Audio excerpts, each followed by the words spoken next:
Shows like Criminal Minds, CSI, and Law and Order SVU are all pretty common and popular shows.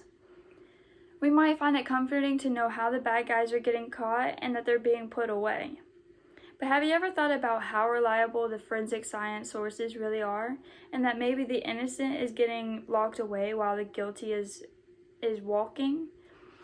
Today I'll be telling you about 3 different data that's used in forensic science labs and how they might be unreliable sources. Data like bite marks, fingerprints, and hair. Starting with bite marks, the first time it was used, it was in the 1950s when they came on a scene and they found a piece of cheese with a bite piece out of it.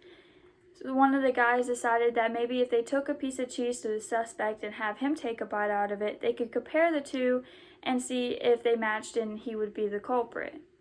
Now obviously, the forensic science has come a long way since the 1950s, but there are still some questions that are up in the air and it might be an unreliable source. In a podcast called Science Versus, on their episode of How Reliable is Forensic Science, they stated that skin is elastic and that it can bounce back. This is going to mess with the hard evidence of matching a bite mark to anyone if the skin takes away the uniqueness of the original bite mark. The second data being fingerprints. Now, this is one of the most unique things about us that can tell our identity. And this might be pretty shocking to show that they are in fact unreliable.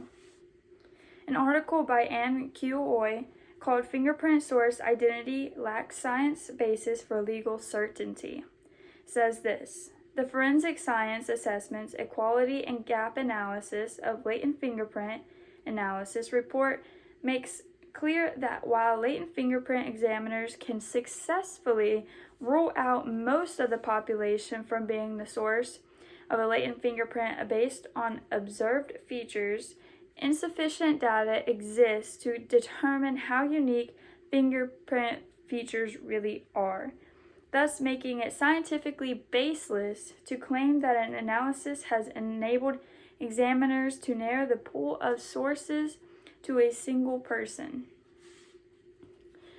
So basically this is saying that they can shorten the list, but there's no scientific proof that can single out a person for doing this crime. The last piece of evidence they use is unreliable is hair. This is a common specimen for forensic scientists. They find at a scene, and that has been used for decades now. But this can be misleading as well. In an article called FBI Analysis, Problems Reveal Limits of Forensic Science by Eric Tucker, says this: there's no way to conclusively know how common or rare the specimen is because no national database of hair specimens exists. So how would they know who the person is just by having a specific piece of hair without the follicle? So then they couldn't get the DNA. So therefore, if you don't have the follicle, or even if you do have the follicle and you have the DNA, sometimes you can get mixed up and there's just no database to know who that really is. Also, Science Versus said that 268 cases, 96 of them were wrong. 96% of them were wrong. 5 people on death row were wrongly accused, and they have already died due to a hair follicle that put them there and was wrongly accused of it.